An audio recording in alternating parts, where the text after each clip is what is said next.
Hi, this is Jules, and I'm your host of The Jules J Show.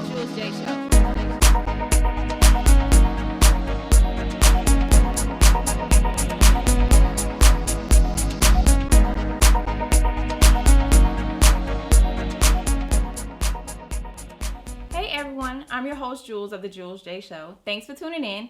To anybody that has not seen past episodes, you can go to the Track Cats page on YouTube at One Track Cats. You can also check out our website at www.trackcats.com. You can check out my bio along with the entire team. You can also see videos and pictures of each of us on there as well. So definitely shout out to the entire team. Everybody's doing positive things. So big ups. Keep up with us on trackcats.com. So let's go ahead and get into the topic for today. This topic that we're going to be discussing is bullying.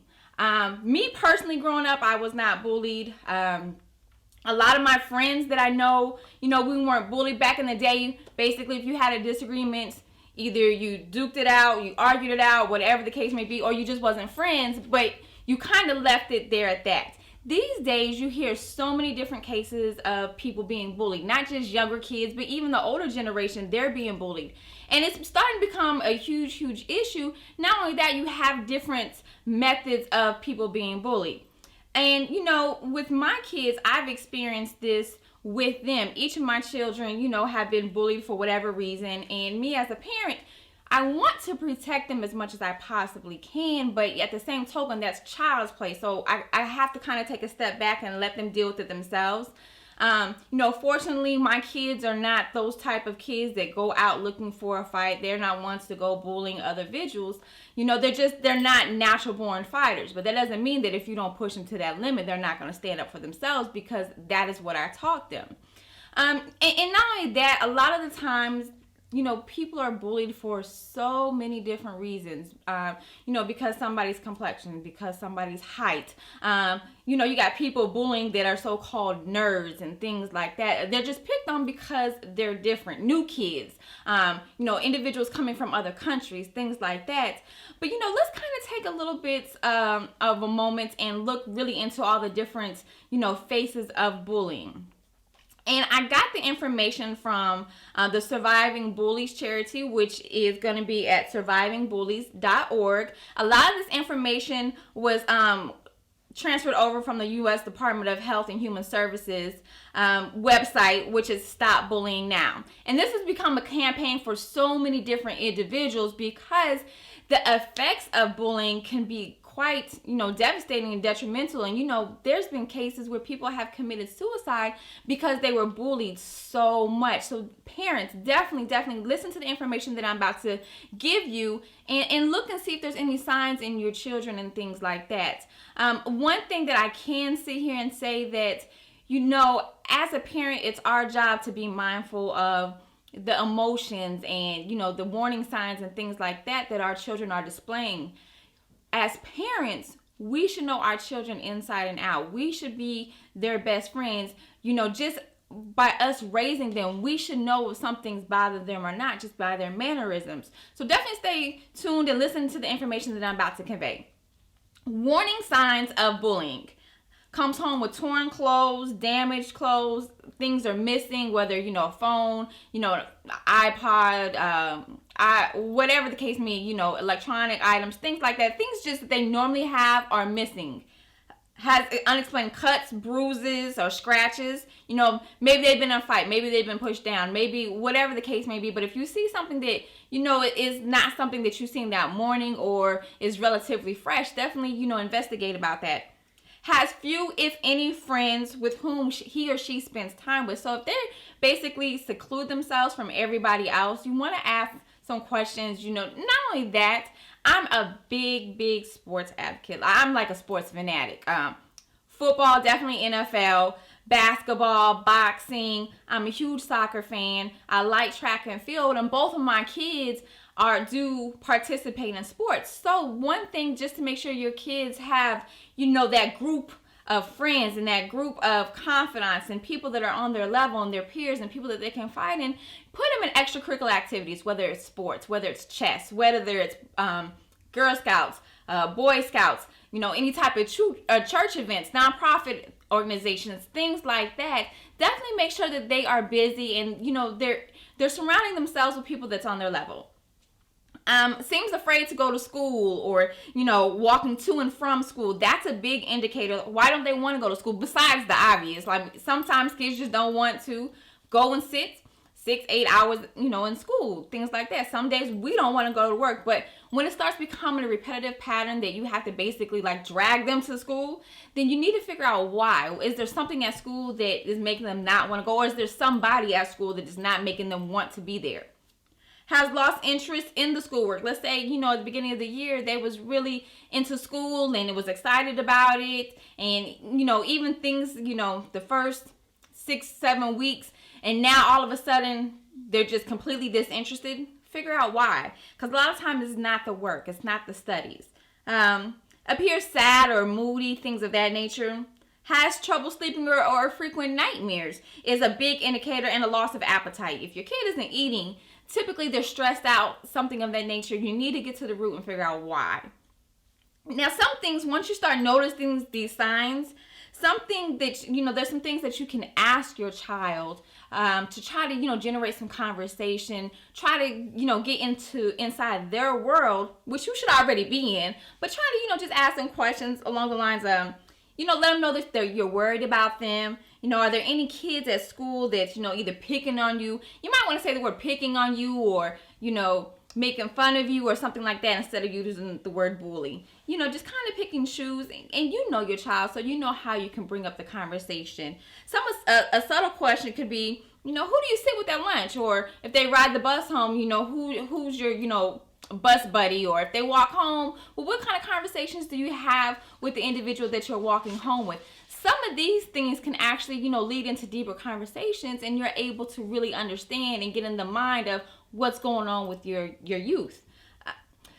And if you feel like something is going on at school and you feel like they are being bullied, reach out to some of the staff members, whether you have a good relationship with, you know, their teacher or teachers, depending on if they're in middle or high school. You know, maybe there's a counselor that you can reach out to, things of that nature.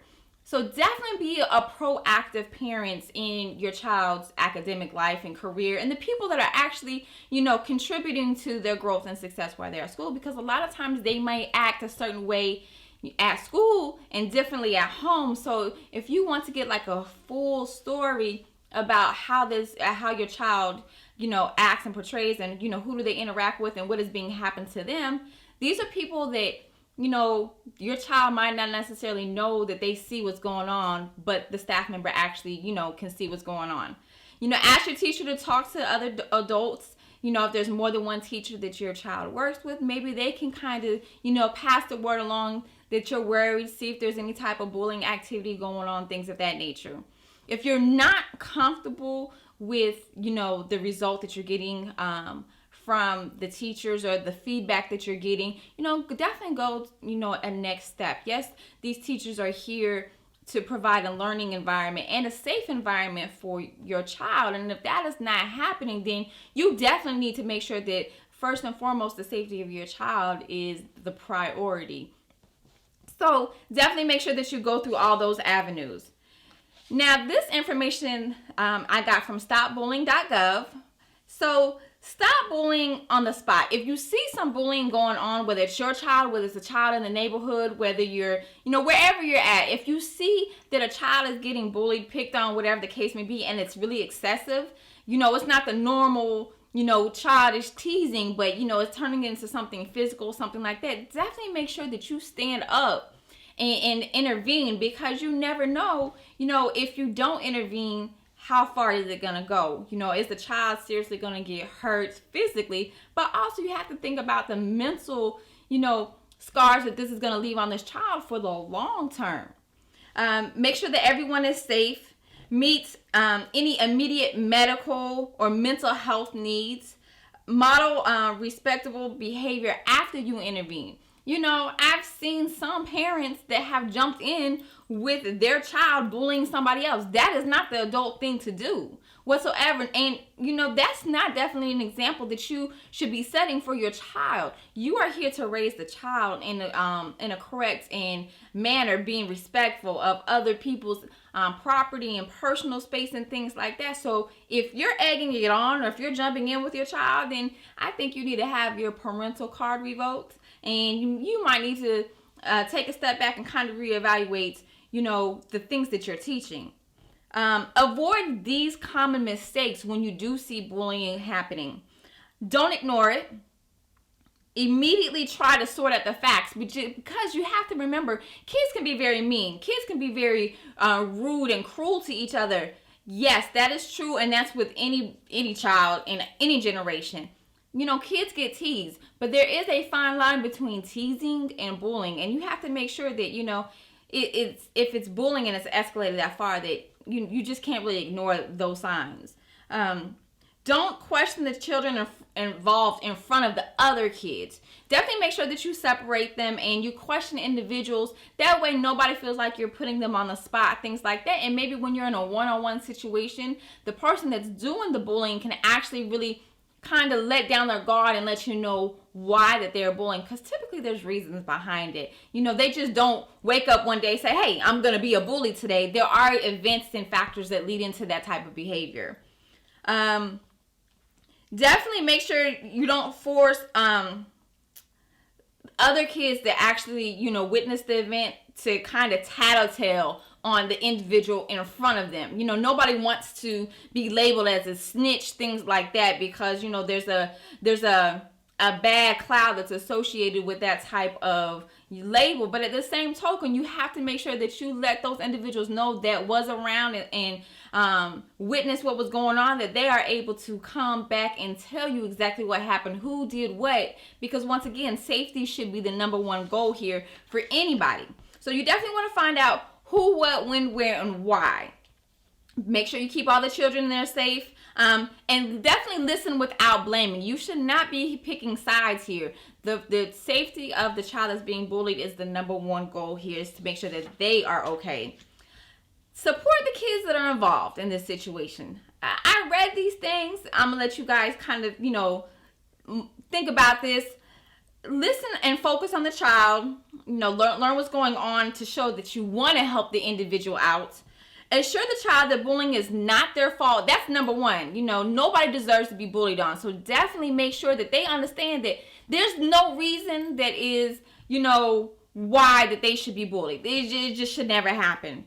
Know that the kids who are bullied may struggle with talking about it. So they might feel embarrassed. They might feel less than, things like that. They might try to figure out, why am I getting picked on? Why am I getting bullied? Understand and make them understand that it's okay to be different. It's okay to, whatever reason they're being bullied, it's okay. Never tell a child to ignore the bullying. So if your child is being bullied, definitely make sure that they have an open line of communication with you so they feel comfortable letting you know that. Nobody should, have to deal or suffer with this type of behavior in silence. They say, definitely tell your child that's being bullied not to fight back. I'm not condoning physical violence, but I am definitely making sure that I teach my children to stand up for themselves. And if somebody invades your space, you have a right to protect your space. Like I said, I don't promote physical violence, but at the same token, I understand that people react to certain situations and things like that. So definitely make sure you have these conversations with your children so they know who to report the instances to. They know how to handle these situations if and when they arise, and they know how to process, kids being mean to them. I mean, when they say sticks and stones may break my bones, but words will never hurt me, that's a lie. Your tongue is like a sword, and that's one of the worst things that can be done is cut to the core with words, or, when people put you down for who you are, your nationality, color of your skin, whatever the case may be. So definitely make sure that you keep that line of communication open with your kids. You also have to remember cyberbullying is now a growing thing with your iPads, your cell phones, instant messages. Kids can be really, really cruel with those type of electronic devices. So definitely make sure that you know what sites your kids are on. Me, in my house, my kids don't have privacy like that. if you have a phone, it's because I bought it and I pay the bill, so I can go and check on it anytime I want to. I can go to your Yahoo account anytime I want to. I can go to your Facebook anytime I want to, just to kind of touch bases and see what my kids are talking about and see what's going on with them. And you never know what you'll discover. You don't know if they are being bullied or they're the ones that are bullying somebody else. And either way, you need to address the situation. So definitely make sure that you understand that cyberbullying is the issue as well. Definitely prevent it. Know the sites that your children are going to. Know who, and what they're texting about, IMing about, things like that. At the end of the show, we will post, some different sites that you and your children can go to.